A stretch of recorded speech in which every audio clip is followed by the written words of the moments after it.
Everyone, अस्सलाम वालेकुम। Welcome to my channel. कैसे हैं आप लोग? उम्मीद है सब खैरियत से होंगे। तो ये संडे का छोटा सा व्लॉग आपके साथ शेयर कर रही हूँ। इस वक्त सुबह का वक्त है और मैं नाश्ता बना रही हूँ अपने लिए और बच्चों के लिए। तो बच्चों के लिए मैं बना रही हूँ फ्रेंच टोस्ट, काफ़ी दिन से उन्होंने नहीं खाए थे, और अपने और हस्बैंड के लिए मैं बना रही हूँ ऑमलेट, और साथ में स्लाइसेस जो हैं उनको सेक लूँगी। तो साथ साथ चाय रखी हुई है। नाश्ते के बाद हमने जाना है ग्रॉसरी के लिए, क्योंकि हमारी बहुत सारी ग्रॉसरीज जो हैं वो होने वाली हैं, और आगे से फिर वीकडे स्टार्ट हो जाएगा, बच्चों का स्कूल और मेरी जॉब। तो बस बिज़ी बिज़ी जो है वो लाइफ हो जाती है। तो बस अब आ गए हम लोग ग्रॉसरी के लिए। और हमारी ग्रॉसरी जो थी ना, वो सिर्फ एक जगह से नहीं होनी थी। मैं आई हूँ देसी स्टोर, तो जो मेरे हस्बैंड थे वो दूसरे स्टोर गए, जहाँ से हम दूध, अंडे, ब्रेड, इस तरह की चीज़ें लेते हैं, फ्रूट्स वगैरह लेते हैं। तो वो वहाँ गए और मैं यहाँ से सब्जियाँ और देसी ग्रॉसरीज़ और बच्चों के जो स्कूल के स्नैक्स हैं वो लेने आई थी, क्योंकि मंडे से बच्चों का स्कूल भी स्टार्ट हो जाएगा। तो बहुत सी चीज़ें लेने वाली थी।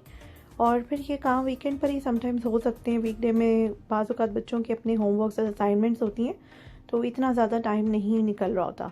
तो बस ग्रॉसरी के बाद हम लोगों ने खाना जो था वो रेस्टोरेंट से पिक किया, क्योंकि मेरे पास बिल्कुल टाइम नहीं था खाना बनाने का, और आज मूड भी नहीं था। तो बस हम लोगों ने चिकन कढ़ाई और चरखा जो था वो हमारे पास एक पाकिस्तानी रेस्टोरेंट है, वहाँ से पिक किया और खाया, एंजॉय किया।